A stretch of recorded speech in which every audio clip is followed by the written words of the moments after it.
आप देख रहे हैं न्यूज नाउ 24/7 ताज़ा खबरों के लिए हमारे साथ बने रहें। सरदार वल्लभ भाई पटेल की 150वीं जयंती के अवसर पर उत्तर प्रदेश के मुख्यमंत्री योगी आदित्यनाथ ने विपक्षी दलों पर तीखा प्रहार किया। उन्होंने कहा कि विपक्षी राजनीतिक दलों सहित समाज में कुछ कट्टरपंथी तत्व फूट डालो और राज करो की नीति के तहत समाज को जातियों में बांटने की कोशिश कर रहे हैं। सीएम योगी ने कहा कि विपक्ष की इन साजिशों के बारे में लोगों को जागरूक करना भाजपा का कर्तव्य है। उन्होंने बताया कि 31 अक्टूबर को सरदार पटेल की जयंती पर भाजपा की ओर सेरेन फॉर यूनिटी कार्यक्रम का आयोजन किया जाएगा। इसके बाद 1 नवंबर से 26 नवंबर तक राज्य भर में एकता को मजबूत करने के लिए कई कार्यक्रम आयोजित किए जाएंगे। सीएम योगी ने कहा कि ये अभियान सरदार वल्लभ भाई पटेल को सच्ची श्रद्धांजलि होगा। बहुत सारे ऐसे तत्व भी हैं, राजनीतिक दल भी हैं, जो अंग्रेजों के द्वारा जो साजिश की गई थी, फूट डालो राज करो, उसको अंगीकार करके लगातार इस अभियान में लगी हुई है। आप देख रहे होंगे, कांग्रेस हो, समाजवादी पार्टी हो या इंडी गठबंधन से जुड़े हुए जितने भी दल हैं,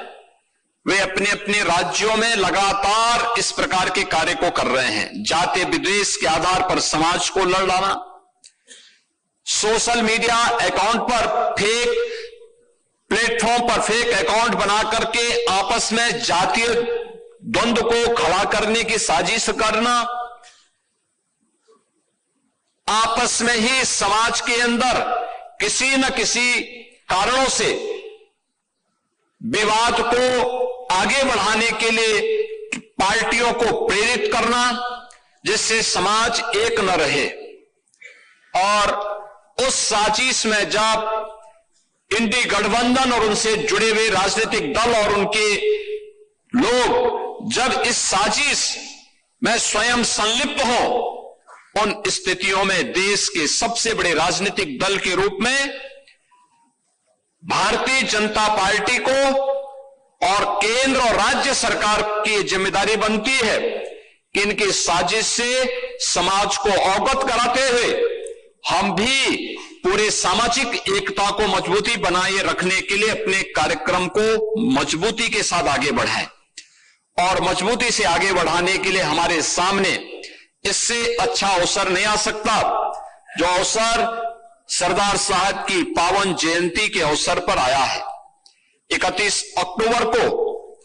हर जनपद में Bharatiya Janata party run for unity का कार्यक्रम आयोजित करती है।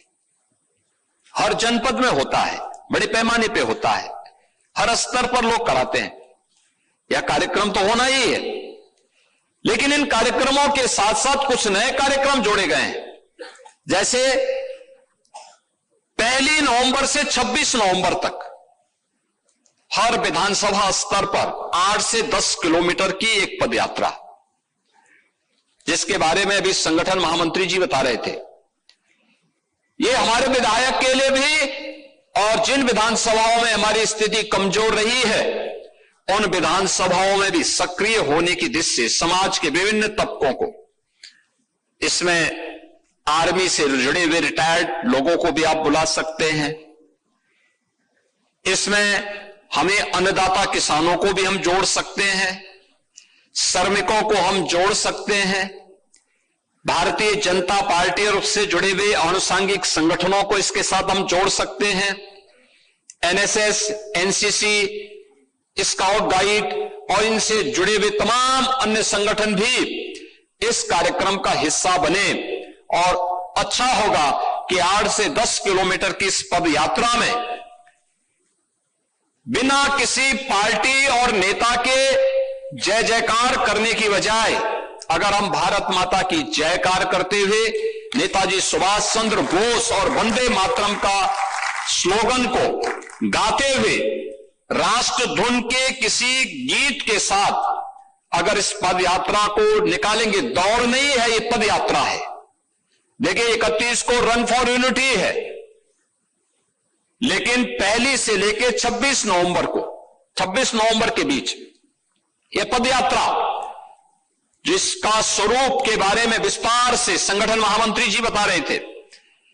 कि हमें हर 2-2 किलोमीटर पे एक पड़ाव, वहां पे विश्राम के बहाने संवाद और फिर समापन के अवसर पर एक सभा। ये समाज को जोड़ने के लिए और अवेयरनेस के लिए बहुत बड़ा माध्यम होता है। जो लोग जाति के नाम पर बांट रहे हैं, समाज के वातावरण को दूषित करने का कार्य कर रहे हैं, उन लोगों से समाज को अवगत कराने और जागरूक करने के लिए सरदार साहिब जैसा विराट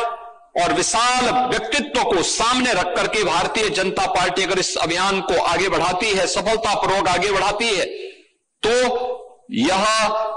एक बड़ी उपलब्धि होगी समाज के लिए भी और सरदार साहब के प्रति हमारी कृतज्ञता ज्ञापित करने का एक माध्यम। आपको यह वीडियो पसंद आया हो तो इसे लाइक करें, हमारे चैनल को सब्सक्राइब करें।